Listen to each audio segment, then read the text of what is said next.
नमस्कार, स्वागत है आपका। आप देख रहे हैं माहौल टाइट है, आपके साथ मैं आकांक्षा राजपूत। एमएसपी समेत कई मांगों को लेकर एक बार फिर से किसान दिल्ली कूच कर रहे हैं। पंजाब हरियाणा के किसान दिल्ली की तरफ बढ़ रहे हैं। किसानों की 13 मांगे हैं, जिनमें से कहा यह जा रहा है कि 10 मांगे सरकार ने मान ली हैं। 3 मांगों पर चर्चा की बात है, लेकिन करीब 250 किसान संगठन दिल्ली की तरफ बढ़ रहे हैं। राजधानी में किसानों की एंट्री रोकने के लिए भारी पुलिस बल को तैनात किया गया है। दिल्ली बॉर्डर सील कर दिए गए हैं। उधर अंबाला के शंभू बॉर्डर पर स्थिति तनावपूर्ण बनी हुई है। पुलिस और प्रदर्शनकारी किसानों के बीच टकराव देखने को मिल रहा है।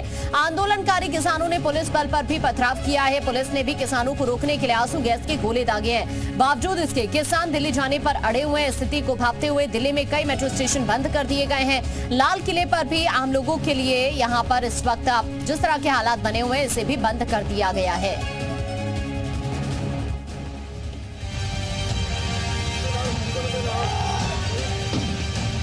ये सुनिश्चित करना चाहिए कि इसका रास्ता क्या क्या होगा, और उसके लिए यदि हम कोई एक फोरम ऐसा बनाए जिसमें हम लगातार चर्चा करते रहे और इसका समाधान निकालें।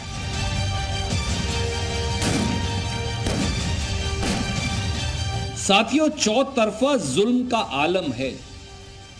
अन्नदाता किसान की न्याय की हुंकार से डरी मोदी सरकार 1920-21 के अवध के किसान आंदोलन की दमनकारी नीतियों की फिर याद दिला रही है।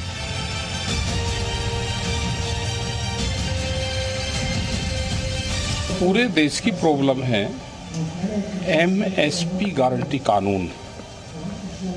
पूरे देश की प्रॉब्लम है स्वामीनाथन कमेटी की रिपोर्ट, बिजली अमेंडमेंट बिल, कर्जा, ये सारे इशू हैं।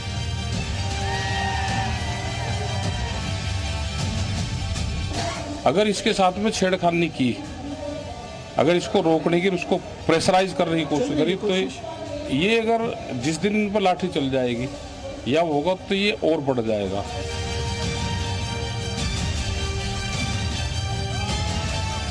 दिल्ली की सरकार जानबूझ करके किसानों की आवाज़ दबाना चाहती है। ये वही सरकार के लोग हैं जिन्होंने किसान को कहा कि उनकी आय दोगुनी हो जाएगी।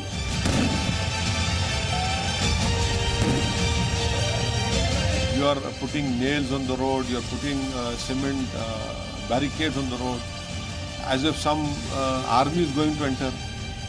Right to protest is a fundamental right.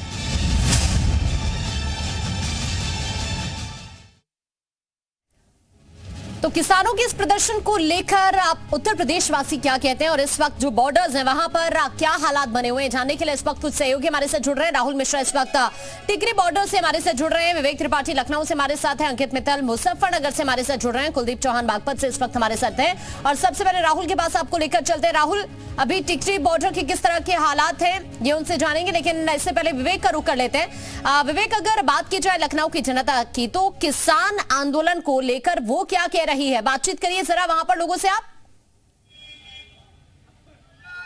बिल्कुल, चाहे नोएडा में किसानों का प्रदर्शन हो, लेकिन उसकी आवाज, उसकी गूंज यहाँ लखनऊ तक जरूर पहुंचती है। और हमारे साथ लोग हैं, पूछते हैं, उनसे बात करते हैं। सर, नोएडा में फिर एक बार किसान जुट गए हैं और चुनाव भी आगे है। पिछली बार हमने विधानसभा चुनाव के पहले देखा किसानों का आंदोलन हुआ था, तो क्या लगता है आपको, ये किसानों की मूल समस्या को लेकर वो जुटते हैं या हमेशा चुनाव के पहले ऐसा क्यों होता है? ये सब कांग्रेस की साजिश है, और समाजवादी पार्टी, बहुजन समाज पार्टी, ये सब लोग ये चाहते हैं, क्योंकि जीत तो है नहीं उनकी। 2024 में मोदी जी की सरकार फिर से पूर्ण बहुमत में 400 पार आने वाली है, और किसानों को सिर्फ भड़काने का काम ये कांग्रेस, सपा और बसपा कर रही है। आपको क्या लगता है ये कहाँ के किसान हैं, यूपी के हैं या देश के किन किन हिस्सों से जो आए हैं? ये किसान रंगे हुए किसान हैं। कांग्रेसी जो हैं वो भी उसमें रंगे हुए हैं, और सपा के और बसपा के ये रंगे हुए किसान हैं। यानी राजनीति से प्रेरित किसानों का आंदोलन है, क्या लगता है? भारतीय जनता पार्टी की लोकप्रियता बढ़ते हुए एक किसान की राजनीति जब चुनाव शुरू होता है, तब ये लगातार जो किसान के केवल कांग्रेस के कुछ कार्यकर्ता हैं, वो किसान बनकर लगातार प्रदर्शन करने का काम करते हैं। उन्हें पता है कि हमारी कहीं सरकार नहीं दिखती है, तो ये लोग किसान बनकर प्रदर्शन करने शुरू कर देते हैं। आप क्या इनकी बात से सहमत हैं कि किसान चुनाव के पहले ही इकट्ठा होते हैं और कांग्रेस से प्रेरित हैं कि कांग्रेस उनको आगे कर रही है? मैं इनकी बात से 101% सहमत हूँ। कारण ये है कि पिछले हुए केंद्रीय चुनाव या विधानसभा चुनाव ऐसे समय पे जो एक टूल किट, एक सुनियोजित तरीके से चुनाव से पहले किसानों का एकजुट होना, जिसमें जो है कई फर्जी किसान हैं जो किसान बन के कानून व्यवस्था को चौपट करने पे लगते हैं। ऐसा मैंने पिछले कई आंदोलनों में देखा है। तो मैं मानता हूँ कि किसान जो ये कार्य कर रहे हैं ये उचित नहीं है। कानून व्यवस्था प्रभावित हो रही है और आज भी वहां पर दिल्ली में बॉर्डर में तमाम विवेक, मैं आपके पास हुई, अभी वापस लौट रही हूँ। आप लखनऊ की जनता को अभी यहाँ पर सुन रहे हैं, वो इसी बात का जिक्र कर रही है कि कई ऐसे लोग भी होते हैं जो इस तरह के आंदोलन का फायदा उठाते हैं। आपके पास विवेक, मैं लौटती हूँ। इस वक्त होती है तो उसको इस बार के में इतला किया जाता है कि आप यहाँ पे भीड़ इकट्ठा नहीं हो सकते, आप यहाँ पे नहीं आ सकते हैं, आपको यहाँ से हटना पड़ेगा और सबको लोगों को यहाँ पर जो है इतला भी किया जा रहा है। तो पूरी तरीके से ये कहा जाए कि जो टिकरी बॉर्डर है ये भी अवैध किले की तरह से तब्दील कर दिया गया है।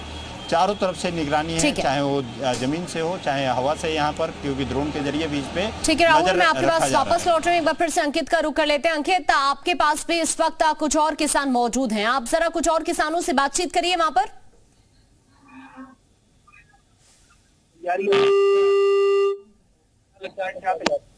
तैयारी जैसा ही कुछ निर्देश होगा हम भी चलेंगे वहीं से। कितना सही है ये आंदोलन जो चल रहा है? भाई हम भी चलेंगे ला रहे इनके। कितना सही मानते हैं आंदोलन? अभी हम भी इनकी साथ ही हैं, किसानों के साथ। जब ये आंदोलन करवाना क्यों चाह रहे, मेरी समझ में नहीं आ रही। इनकी बात पहले नहीं समझ में आई क्या? अरे ये हिंदू मुस्लिम करके, किसान तो हिंदू भी मुसलमान भी, कद तक कभी मुसलमान लोग डराया था, कभी हिंदू लोग डराया था।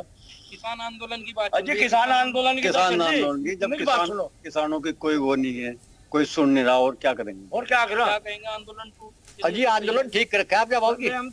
हम तो चलेंगे साथ। ठीक है अंकित, मैं वापस अभी आपके पास लौट रही हूँ। देखिए, अलग अलग यहाँ से प्रतिक्रिया सभी किसानों के सामने आ रही है। अलग अलग